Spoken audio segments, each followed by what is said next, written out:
everybody, it's your old pal Rob. Well, recently I've ran into going into the storage units and trying to get them organized for the first time ever. Instead of just having racks and racks and racks of games that I didn't even know I had, I came across a game that I actually had 3 copies of, believe it or not. And that is nuts.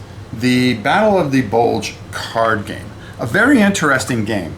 Now, I'm going to go show you some of the cards. I'm going to show you some of the stuff here. And then I'm not going to explain all the rules. But this is an old game from Decision Games. It came out about the same time Last Crusade came out. Well, around 1998. A little later than that.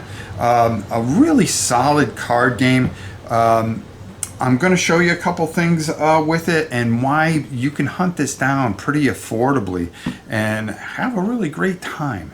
So let's go down to the table and check it out. So the way this would come is there are 2 different things. There's the Battle of the Bulge North and the Battle of the Bulge South. Right now I have the North opened. So we're just going to take a look at those cards. The way you're going to do this, and the reason I'm showing you this manual, is that you are going to set up a grid. So you know what you want to do is you want to get yourself a nice piece of cardboard or even a piece of laminate and draw out the diagram, because these are the areas that certain cards can come into and some have to exit a certain area, and that's how you're going to win the game. You're going to need a ton of 6-sided dice. I really suggest you get a ton of 6-sided dice because you are going to be rolling these values, and that's the number of dice you're going to be rolling. You're going to be trying to get 5s or 6s, kind of like Last Crusade. There's a few different things that kind of come into play here.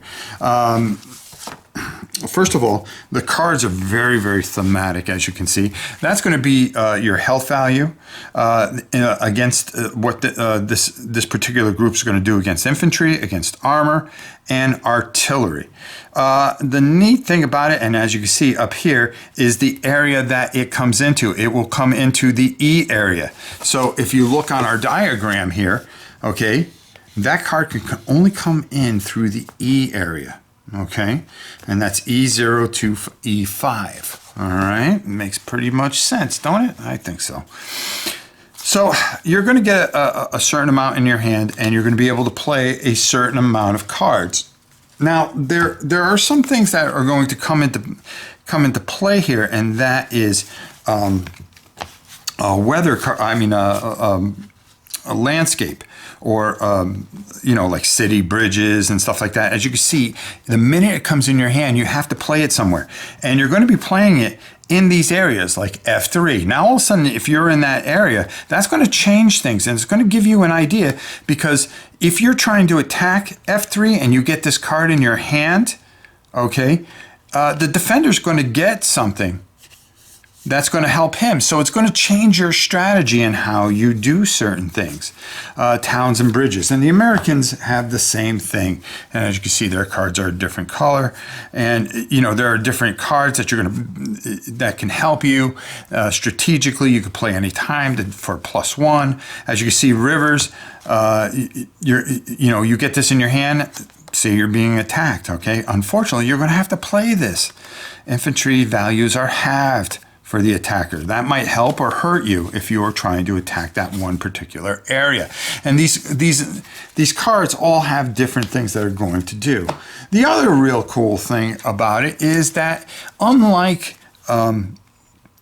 Last Crusade, you can build divisions. Now, as you can see, we've got a division here, and you can move this division. This is a tank division, and say you're going to be attacking something, you are going to take that value that you're going to be attacking. Say we're going to be attacking infantry.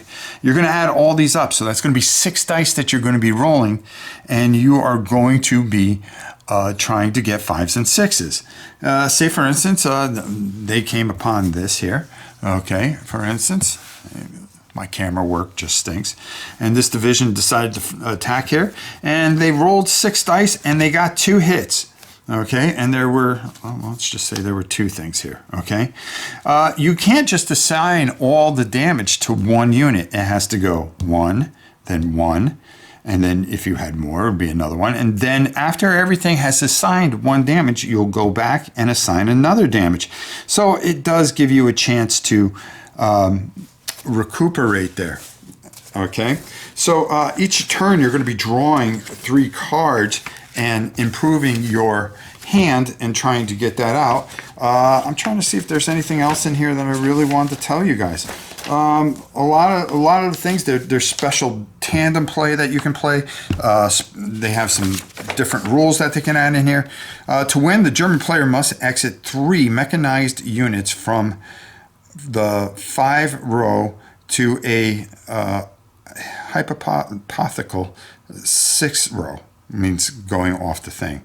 Once exiled, those units may not return to play. In addition, the exiting must be performed prior to the concurrent with the exhaustion of the German draw deck. Yeah, so you can't run out. You only have 14 turns because drawing 3 cards, you're only going to have 14 turns. To be able to do this. And of course, you are just getting absolutely peppered if you're the German player because, as you know, the Americans won the Battle of the Bulge for sure. So I think that's pretty much everything. A quick overview of this. I hope you like this. This is a very good game that I used to play quite a bit. And looking at it again, I started talking to Justin about maybe doing it for our little War and Pieces thing, which he'd rather fight than do something together. So why don't we put this together and have a nice little battle, or I'll do a nice little solo play of it so you can get a good feel of it. A really unique and great game if you like card games that are strategic and that give you that miniatures feel without having a ton of setup. Let's go up top and get my final thoughts. Nuts. The Battle of the Bulge. Well, there you have it. Another war card game from the 90s. 90s were pretty good for card games. You know, the minute that Magic came out, everything changed.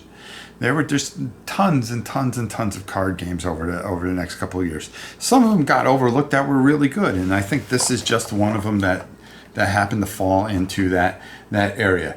So if you get a chance, check it out on eBay or go to Noble Knights, who are very good. Nuts. The Battle of the Bulge card game. Really fun game. Check it out.